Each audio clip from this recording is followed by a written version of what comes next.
Hillary Clinton wasn't interested in having a repeat of the run-in that Bernie Sanders had with Black Lives Matters activists last week in Seattle. And so this time in New Hampshire, when she was having an event and those activists showed up, they were offered a place in an overflow room, which Clinton later visited, according to The Guardian U.S. So they were not in the actual room with Hillary, thus taking away the possibility of them rushing the stage. This is according to the founder of Black Lives Matter's chapter in Worcester, who says, "The place we ended up arriving with her in part was a personal discussion about what we think would work. She was not willing to concede that the inherent anti-blackness in the policies that were enacted to address problems is the cause of the problems that we have today." So despite the fact that they were originally in the overflow room, she did go and speak with them afterward. So I think that she balanced being concerned, the concerns of them taking over the event, with not wanting to be seen to not understand the urgency of their issue. I think that she did a good job there. We're going to have a little bit of video of one of the BLM Boston the organizers in just a little bit. But do you think that she struck a good balance here? Yes. Is it a weak move? No. So first off, I get not wanting to be interrupted. And I've got real issues with how Black Lives Matter is handling that as it regards Bernie Sanders and others, right? Now, I get to have my issues, as I said, comfortably in the studio, right? I get that it's my perspective is not the only perspective, and it's easier for me to say that. Having said that, I think this is totally unfair to Bernie Sanders because since he's more open to them, his events get interrupted, his events get taken over. Hillary Clinton is less open to them, and so Black Lives Matter, but they matter in the overflow room. Yeah. Right? So I'm going to put you in look at the symbolism of putting you in the overflow room, right?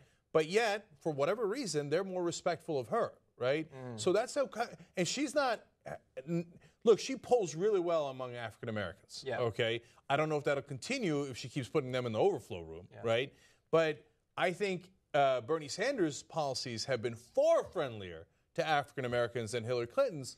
So we've got this situation in time, which might change based on how people continue to react to the two candidates.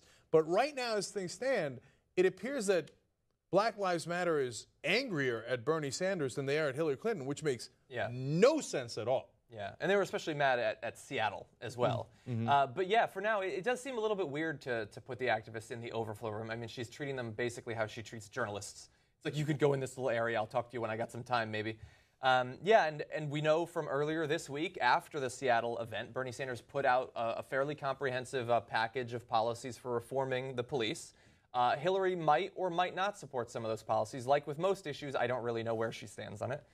She's talked a little bit about student loans this week. That was the big thing that she revealed. But anyway, we're going to have a little bit more on this, but I do want to show a bit of the Boston organizer, the BLM, talking about their meeting with Hillary Clinton. So you sat down, you talked with Hillary Clinton. What did she tell you? So the questions that we asked were very specific in terms of her and her family's very unique position in terms of the war on drugs. The event was a community forum on substance abuse, and we were hoping to ask our questions in that public forum and to hold her accountable to answer them. We were glad that we were able to ask her those questions, and she was able to respond. I don't want to misquote her. There is video that will be out. But her response did acknowledge some of the failed policies that she's been a part of, that her in her long career has advocated for, that have actually hurt specifically Black and brown communities.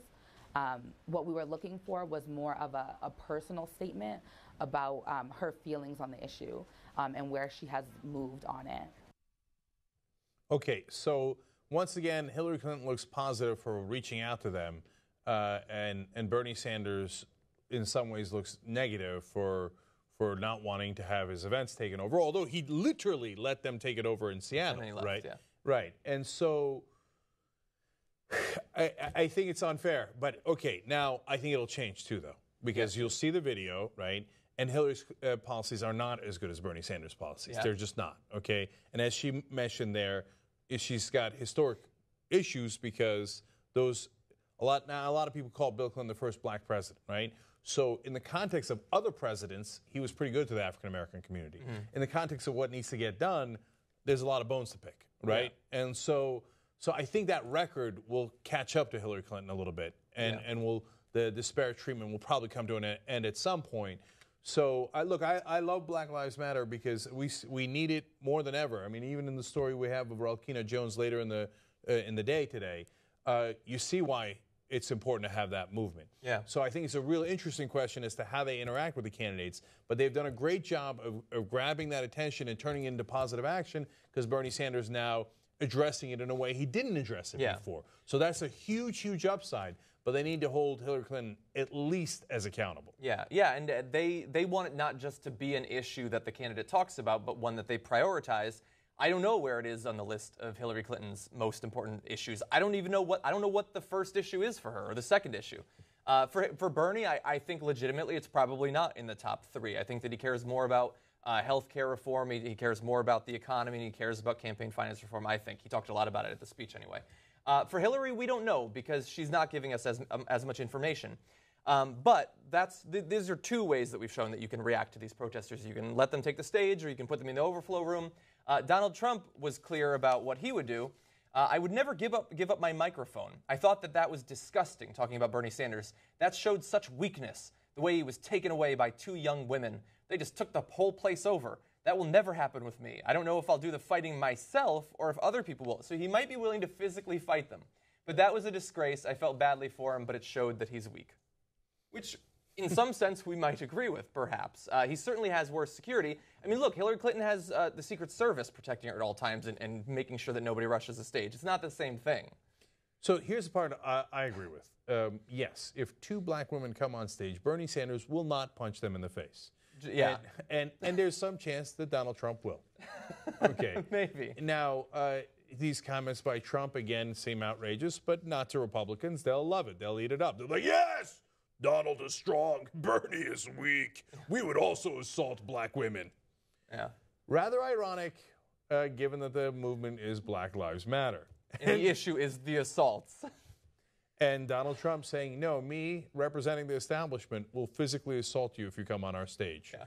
So that's strength there. You want to talk about not getting it, which then leads to the final question of when are they going to get to the Republicans? I know that a conversation with Republicans is not likely to be fruitful, right? Mm-hmm. And they're actually smart for going after Democrats first because the Democrats will actually listen and will have to adjust some of their policies in order to earn their vote. Yeah. Great, especially within the primaries. Clearly the right strategy. But once you're done with that, you should also turn to the Republicans and ask, are you ever going to do anything for black people in this country? Ever? Or is your main plan to punch them in the face if you're ever confronted with them? Yeah. Yeah, no, it seems like most of the candidates are willing to look out at the expected returns, should they be the general election candidate, and say, I'll get 1% of the African-American vote. That's okay. I can live with that, I assume. Yeah. Ben Carson and his family. Okay. So we now turn to our black correspondent, Jared Jackson, for views on how Hillary Clinton handled the overflow room. Okay. Forward. Well, you know, I don't know. Each one of these we were talking about before what happened in Seattle. I think each group is different people organizing there, you know, versus Seattle versus the Boston one. So I think it's a little bit different from each one. There's an approach that maybe this organizer didn't want to take that the ones in Seattle wanted to take. So I don't know where people's voting lines are falling. Maybe the group here likes Hillary more than they like Bernie Sanders, just because, as you said, there's the comfort and familiarity with the Clintons. Maybe the other group is on the same page as that. Maybe if he goes to Omaha, yeah, right, and the Black Lives Matter Omaha group, whoever that may be, decides to pop up, they may be on Bernie's side. Who knows? You know, so I think each one, it's not like they have this meeting amongst nationwide. Maybe they do, but I think it depends on who's at which city you're in and probably where their leanings are for who they want to vote for. That's what it seemed like to me, because even though Hillary blocked them out, then she met with them later. She's like, I don't want to put any words in Miss Clinton's mouth, but she was very okay with what we were saying, even though we completely disagreed with what she was saying, and she didn't own up to what we were asking her. I don't even want to tell you guys what I asked her. Like, let's find out what she said to you. It was a very straightforward question. Let's find out. We'll put the video out later. I don't want to put any words in her mouth. Why not? Let's hear what happened. That's what you're on TV for. Well, that's what you're on TV for. I mean, yeah, that's right. And we're going to see the video. We know that you're not trying to misrepresent anything. Anyway, but it's a great context by JR, which is that it depends on who's in the room, right? Yeah, and very different groups, obviously, around the country. That's right. Yeah. And it's not like they're organized to the point where they say, okay, these are our representatives. We'll fly them out to Omaha. We'll fly them to Seattle, et cetera. No, it's happening. I wouldn't go as far as saying ad hoc basis, but it's different people in the room at different times. Exactly, yeah.